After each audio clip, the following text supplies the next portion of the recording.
अस्सलाम वालेकुम नाजरीन, बोल्ड स्टोरीज हब में खुश आमदीद। आज की कहानी की जानब बढ़ने से पहले अगर आपने अभी तक हमारा चैनल सब्सक्राइब नहीं किया तो अभी चैनल को सब्सक्राइब कर लें ताकि आपको हमारी आने वाली हर नई कहानी वक्त पर मिलती रहे। शुक्रिया।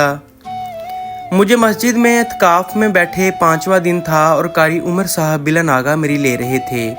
मेरी माँ नसरीन मुझे अफ्तारी और सहरी देने आती थीं।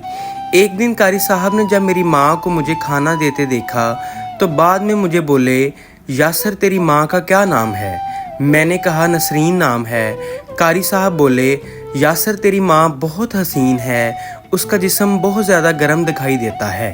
तुम्हारे अब्बू तो सऊदी अरब होते हैं, वो तो बेचारी हम बिस्तरी के लिए तरसती होगी। मैं समझ चुका था कि कारी उमर का मेरी माँ पर दिल आ गया है। कारी साहब बोले, यासर मैं तेरी लेता हूँ और ये सिर्फ तुझे और मुझे पता है। अगर तू एक काम करे, कल सहरी के वक्त जब तेरी माँ खाना देने आए तो तेरी जगह मैं उसे मिलूँगा और मैं उसको उसे अपने एतकाफ़ वाले हुजरे में मिलूँगा। मैंने कारी साहब से कहा कि मेरी माँ इस बात पर राज़ी नहीं होगी, लेकिन कारी साहब ना माने।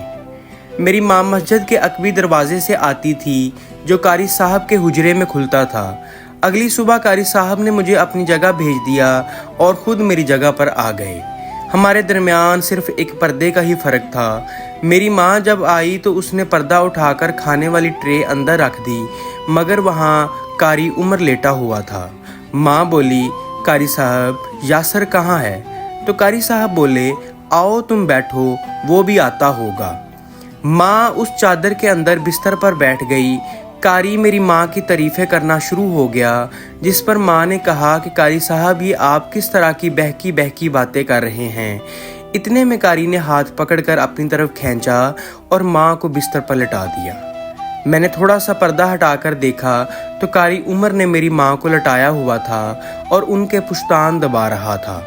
माँ समझ चुकी थी कि अगर मैं शोर करूँगी तो इसमें मेरी ही बदनामी हो जाएगी।